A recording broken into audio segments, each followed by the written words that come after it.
Conte was seen as he had lost the dressing room, and then he goes and you keep his number 2, Stellini, to be the manager for the rest of the season. It's just a mad decision, and it's no disrespect to the manager. It's just that if Conte had lost the change room, he was a big part of that, and you're now putting this man in charge who didn't have the respect. Conte didn't have the respect of the players, and now you're putting his number 2 in it. Just Tottenham should have cleared decks, got someone in, even if they gave it to Ryan Mason, who knows the club, could get the fans on side, or bring in a manager quickly. Tottenham would be in a lot better position. And again, it's no disrespect to the manager.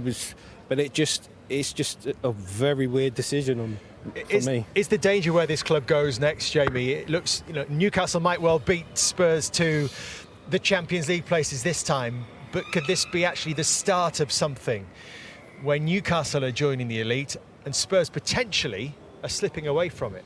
Possibly, but that can change very quickly if you buy the right personnel and get the right players in and spend the money to get and start to attract. I know people say the Champions League is obviously where you want to be to get the best players. Of course, they will want to be playing in the Champions League, but you can still do it if you pay enough and you look and you get the right recruitment in, and things can change very quickly. Now, the manager is going to be obviously important. Who they get in next, they must have a plan.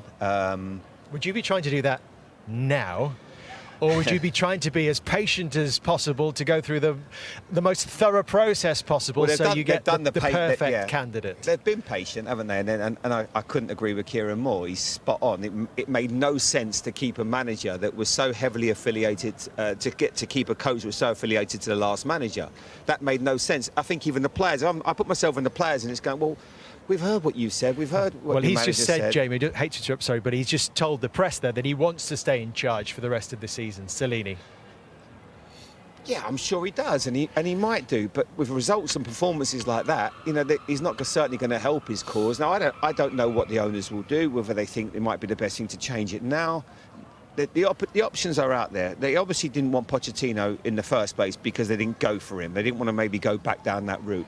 Nagelsmann, it feels like, wants more time. Now, there's 2 managers that are, I would say, probably what you would call elite right now. There aren't that many that are available for jobs, especially when you've got Chelsea in the mix that want the same manager as you do. They want the best managers. So it's not going to be easy right now to get the right person. But the must is anything else. It's not the manager. They've got to get the right personnel as well. Get the right players in to change what's going on at the club.